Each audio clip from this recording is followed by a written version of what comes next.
예. 왼쪽에 보고 계시는 게 오늘자 저의 주식 잔고입니다. 한 200만 원 정도 주식을 더 샀습니다. 그래서 아까 전에 1600만 원 정도였는데 종가에 조금 떨어지면서 어 1597만 원 이렇게 됐네요. 이쪽에 ISA 계좌 쪽에서 산 건 아니고요. 이쪽에 예전에 주식으로 5억 잃었던 계좌 그쪽에서 오늘 한 200만 원 정도 매수했습니다. 보시면은 이게 이제 예전의 계좌죠. 그리고 이게 새로 제가 하고 있는 그 배당주 위주로 매수하고 있는 ISA 계좌인데요. 여기는 전혀 변동이 없습니다. 그냥 지난번에 갖고 있던 그대로 삼성전자 원래 1% 정도 이익이 났었는데 안 팔다 보니까 그러니까 이익이 났을 때 안 팔고 그냥 들고 있다 보니까 또다시 전체적으로 하락하면서 2% 정도의 손실을 보고 있고 JR 글로벌 리츠도 솔직히 0.5% 뭐 1%이 정도 손실을 보고 있었는데 시장이 전체적으로 하락하니까 같이 떨어져 가지고 3% 정도의 손실을 보고 있습니다. KTNG가 오히려 손실을 보고 있었는데 낙폭을 줄이면서 오히려 지금 거의 보합권에 있고요. SK텔레콤은 의미 없는 수준의 금액이고 맥쿼리 인프라도 0.7%에서 1% 사이에 이익이 났었는데 들고 있다 보니까 또 손실이 났네요. 그냥 그래서 아무것도 안 하고 들고 있습니다. ISA 계좌에서는 그냥 아무것도 안 하고 들고 있고요. 여기 지금 제가 최근에 승부를 보고 있는 계좌죠. SK텔레콤 지난번에 그 매수해가지고 들고 있었고요. 맥쿼리 인프라는 한 60만 원 정도의 잔고를 갖고 있었는데 오늘 100만 원 정도 더 매수해가지고 맥쿼리 인프라가 손실이 거의 9점 몇 프로까지 내려갔었어요. 60만 원일 때요. 근데 제가 100만 원 매수를 하니까 3.8% 정도의 손실로 이렇게 줄어들었죠. 카카오 게임즈도 마찬가지입니다. 제가 카카오 게임즈 한 50 몇만 원 정도 매수했었죠. 매수했었는데 오늘 제가 110만 원 정도를 더 매수해가지고 지금 손실률이 3.6%로 줄어들었습니다. 제가 여러분들에게 하고 싶은 이야기는요. 예측이 심히 완벽하게 심각하게 빗나가더라도 분할 매수를 하게 되면 이런 상황이 일어난다는 거죠. 이게 카카오 게임즈가 사실 완벽하게 예측이 빗나간 거거든요, 제가. 오를 거라고 제가 차트 분석을 해가지고 들어갔지만 사실 완벽하게 계속해서 떨어졌고 그렇지만 저는 추가 자금을 투입해가지고 뭐 어쨌든 이 정도는 충분히 언제든지 올라올 수 있는 수준이거든요. 이게 뭐 카카오 게임즈가 배당주가 아니다 보니까 오를 때는 뭐 하루에도 뭐 10% 가까이 이렇게 오르다 보니까 그러니까 언제든지 이익이 날 수 있는 구간으로 온 거죠. 제가 그래서 오늘 매수한 거는 맥쿼리 인프라 12,650원에 79주. 그래서 거의 100만 원어치 매수했고요. 카카오 게임즈는 53,123원에 21주. 그렇게 해서 110만 원 정도. 예, 금액 보시면 나오죠. 99만 9천 원 맥쿼리 인프라. 그다음에 111만 원. 이게 카카오 게임즈. 이렇게 해서 들고 있습니다. 제가 오늘 방송했던 거를 요약을 하자면 이사 계좌는 안 건드리고 그대로 있고 예전에 주식으로 5억 잃었던 계좌에서 카카오 게임즈와 맥쿼리 인프라를 대략 100만 원 정도 매수해서 200 정도가 더 늘어났다. 그래서 카카오 게임즈가 제 최초에 매수할 때 그 예상에서 완벽하게 빗나가는 모습을 보여줬지만 어쨌든 대응을 했고 추후에 뭐 반등을 하거나 떨어지면 추가 대응을 하겠다. 그 말씀을 드렸습니다. 이 손실난 상태로는 안 팝니다. 제가 여러분에게 이야기했죠. 저는 이제는 손실난 주식은 안 팔아요. 그냥 들고 갑니다. 그대로. 그래서 다 플러스로 전환되면 이익 실현하고 그렇게 해서 차근차근 올라가겠습니다. 예, 본전 찾으면 저는 이득이죠. 다우위즈님, 예, 본전 찾으면 이득이잖아요. 저는 시장에다가 주식으로 5억을 날렸으니 본전 찾으면 5억 버는 거죠. 예, 좋은 말씀 해주셔서 감사합니다. 예, 차트를 한번 볼까요? 삼성전자 우선주인데, 참 주식이라는 게 예측이 무의미하고 대응만이 정답이구나. 이런 생각을 시간이 지나면 지날수록 하게 됩니다. 여기서 바닥을 다지고 올라가려고 시도했다가 꺾였죠. 그래서 쌍바닥이라고 생각해서 들어갔는데 여기서 들어갔죠. 이렇게 들어가서 올라가 주는 것처럼 하다가 또다시 밀렸습니다. 이때 팔았으면은 뭐 1% 정도의 수익으로 빠져나온 뒤에 SK텔레콤을 살려고 했는데 SK텔레콤은 또 올라줬거든요. 그러니까 사실 이때 삼성전자를 팔고 SK텔레콤을 샀으면 여기서 이익을 거두고 SK텔레콤 가서도 이익을 거뒀겠죠. 근데 그게 어떻게 이렇게 딱딱 맞아 들어가겠어요? 항상 뭔가 자기 생각이랑 같이 안 움직이죠. 그래가지고 어쨌든 지금 현재 삼성전자에서 2%대 손실을 보고 있습니다. 이때 팔았어야 되는데 팔지 못했고, 왜냐면 뚫어줄 거라고 생각한 거죠. 근데 밀렸고, 이게 뭐 이렇게 떨어질지, 다시 이렇게 올라갈지, 그거는 지켜봐야 되는데, 최근에 시장 상황이 안 좋죠. 미국의 상황도 안 좋고, 환율도 안 좋고, 뭐 전반적인 경기도 안 좋다는 어떤 그런 조짐들이 많이 보이고, 그래서 과연 이렇게 올라가 줄지, 떨어져 줄지, 그건 모르겠습니다. 근데 제가 여러분들에게 이야기했죠. 뭐 오르든 떨어지든 아무 상관없다고요. 뭐 그 얘기를 여러분들은 좀 가볍게 들으시는 분들이 있는데 저는 떨어지면 오히려 기회라고 봅니다. 왜냐면 저는 지금 이런 상태잖아요. 예, 이 상태입니다.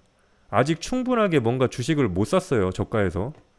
저가에서 못 산 상태에서 급격하게 올라가게 되면 이게만 이렇게 올라가 본다고 생각해 보세요. 그러면 저는 뭔가 추가 매수를 하게 되면 시장 전체적으로 고가의 매수를 해야 되니까 전반적으로 시장이 하락하는 것도 상관없다고 봅니다. 상관없다고 봐요. 왜냐면 저한테는 어차피 현금 흐름이 매달 들어올 것이고 그러면 지금 힘든 시간을 겪고 나면 1년이나 2년 뒤에는 드라마틱하게 엄청난 수익을 가져다 주는 주식을 낮은 가격에 살 수도 있기 때문에 뭐 사실 떨어져도 그렇게 신경 안 쓰고 지내고 있습니다. 자, 맥쿼리 인프라죠. 제가 여기서 팔았죠. 여기서. 예, 여기서 샀다가 이렇게 잠깐의 수익 구간 들어갔다가 이렇게 하락했다가 중간에 물타기 몇 번 해가지고 평단가가 한 이쯤 왔었죠. 이쯤. 그래서 여기서 이익이 났을 때 1% 정도의 수익을 내고 맥쿼리 인프라를 처분했어요. 왜냐면 너무나 단기적인 고점이라고 생각했기 때문에. 근데 여기는 예상이 맞았죠. 예, 정확하게 예상이 맞고 이렇게 흘러줬죠. 그래서 여기에 21선에 닿아가지고 반등하는 모습이 나왔는데 결국에는 다시 하락해서 여기 볼린저 밴드, 예, 볼린저 밴드죠 이게. 볼린저 밴드 하단까지 내려왔습니다. 맥쿼리 인프라도 계속 매수해 나가겠습니다. 오늘도 제가 매수했죠. 그래서 여기서 떨어지든 뭐 오르든 전혀 상관없이 계속해서 매수해 나가겠습니다. 카카오 게임즈죠. 제가 장대 항복 나온 뒤에 고가놀이로 판단하고 여기서 들어갔는데 제가 사고 나자마자 단 한 번도 그 종가를 극복하지 못하고 갱신하지 못하고 그냥 이렇게 미끄러졌는데 여기서 55만 원어치를 샀죠. 55만 원어치. 그 뒤로 여기서 오늘 괜찮은 가격에 샀어요, 제가. 예, 5만 3천 얼마, 5만 3천 초반대에 샀기 때문에 물타기를 여기서 단기적으로 한 거죠. 왜냐면 10% 정도의 손실이 났었거든요. 여기서 매수하고 나서 10% 정도의 손실이 났는데 여기서 100만 원 정도를 추가 매수하니까 3%대로 손실률이 줄었죠. 이거 카카오 게임즈 절대로 따라 사지 마세요. 저는 제가 충분한 물타기 할 자금이 있다고 생각해서 이렇게 하고 있는 거고요. 여러분들은 뭐 제가 타는 시점에 같이 타는 것도 아니고 현금이 없을 수도 있으니까 절대로 따라 사지 마시고 그냥 제가 하는 거 그냥 예능으로 봐줬으면 감사하겠습니다. 여기 바닥 깨고 내려갈 수 있어요. 카카오 게임즈 지금 이 상황에서 여기서 뭐 다시 뭐 지지를 좀 받은 다음에 다시 이렇게 올라갈 수도 있는데 이거 바닥 깨고 이렇게 내려갈 수도 있습니다. 그러니까요, 제가 여기서 뭐 100만 원 물 탔다고 내일 당장 뭐 100만 원 물 타든지 그렇게 하지 마세요. 제가 하는 거랑 완벽하게 반대로 하셔야 돈 법니다. 반대로. 예. 완벽하게 반대로 하시면 돈 벌고요. 저를 따라 하시면은 저처럼 돈도 못 벌고 계속해서 그냥 현금 투입해가지고 계좌 잔고 늘려가는 거. 예. 그렇게 하시게 될 겁니다. 카카오 게임즈의 장기적인 차트죠. 이거는 최근 몇 달간이고요. 이거는 뭐 21년도, 21년도 12월부터 이렇게 계속해서 하락했는데 뭐 의미 있게 반등이 좀 나와줄 것 같다가도 계속 또 미끄러지고 나올 것 같다가도 미끄러지고 이렇게 해가지고 여기서 지금 바닥을 다지고 있는 건지 여기서 이렇게 올라갈지 횡보할지 떨어질지 아무도 모르죠. 그러니까요, 예, 여러분 카카오 게임즈 관심 끄시고 절대로 그 따라 사지 마시고요. 저는 제가 알아서 잘 할 테니까요. 예, 이 정도 손실률이면 얼마든지 뭐 금액이 커지면은 물타기 그만할 겁니다.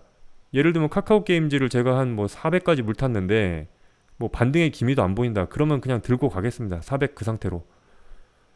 예, 여기에는 뭐 1000만 원 정도의 비중을 실릴 생각이 없어요. 왜냐면 제 돈에 비해서 너무나 비중이 실리는 거기 때문에. 그러면 여기 지금 이 정도인데 뭐 다음 달이나 뭐 그 다음 달 되면 2천만 원 돌파할 것 같은데 뭐 2천만 원 돌파할 때 지금 여기서 뭐 400 정도를 실어버리면 너무나 많이 실게 되는 거죠. 그래서 지켜보겠습니다. 당분간.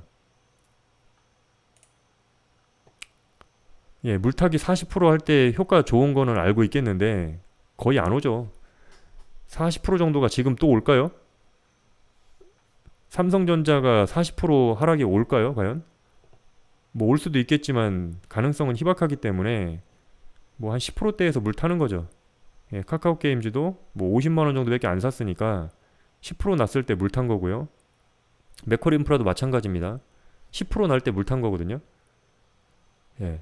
손실률 10%날 때 물 탄 거고 이것도 손실률 10%날 때 물 탄 겁니다. 나머지도 전부 언제든지 다 반등해가지고 올라올 수 있는 수치니까 지켜보겠습니다. 그냥. 어, 여기 이주식이죠. 제가 한국가스공사에 대해서 좀 이야기하고 싶은데 최근에 러시아가 유럽으로 가는 가스관을 당분간 뭐 막아버리겠다 이렇게 해버리니까 유럽의 가스 가격이 폭등했죠. 그러면서 우리나라의 가스주들이 막 상한가 간 것도 있고 그 다음에 가스공사처럼 무거운 주식인데 무거운 주식인데 이렇게 급등을 했어요 오늘. 근데 문제는 제가 가스공사를 들고 있었다는 거죠. 제가 배당주 투자를 하면서 가스공사를 여러분 기억을 하실지 모르겠는데 이렇게 하락했을 때 여기서부터 담기 시작했습니다. 여기서 담았는데 여기 정도에서 매도를 한 것 같아요. 여기 너무 빨리 매도한 거죠. 왜냐면 가스공사가 움직임도 더딜 거라고 생각했고 그 다음에 저는 제가 좋아하는 종목을 사고 싶었어요. 그래야 오래 들고 갈 것 같아서 솔직히 가스공사가 저의 주력 종목이라고 생각도 안 했던 거죠. 그래서 1% 정도의 이익 보고 빠져나왔는데 이게 이렇게 들고 있었으면 10%도 넘게 여기서 팔았으니까 제가 평균 단가가 한 이 정도 되니까 10%에서 뭐 13% 정도의 수익이 났겠죠. 들고 있었으면. 그래서 참 주식이라는 게 정답이 없구나. 팔고 나면은 오르는 게 주식이고 사고 나면 떨어지는 게 주식이다. 예. 그리고 제대로 팔아가지고 뭐 여기서 다시 저점에 들어갈 수 있었던 맥쿼리 인프라도 있고 그러니까 제대로 팔아서 고점에서 팔고 적절히 다시 매수한 주식도 있고 오를 줄 알고 샀더니 이렇게 떨어져가지고 물타기 하는 주식도 있고 떨어질 줄 알고 여기서 조정 나올 줄 알고요. 조정 나올 줄 알고 팔았는데 갭 상승하면서 계속해서 올라가는 그래서 여기 치열하게 경쟁했죠. 여기 치열하게 막 이렇게 공방한 다음에 오늘 또 이렇게 올라갔어요. 근데 여기를 깰지 뭐 무너질지 내일 당장 무너질지 모르겠죠. 아무튼 주식은 재밌습니다. 재밌어요. 예, 주식 종목 추천하지 마세요. 예, 종목 추천하지 마세요. 일단 주식에 대한 얘기는 여기까지 하겠습니다.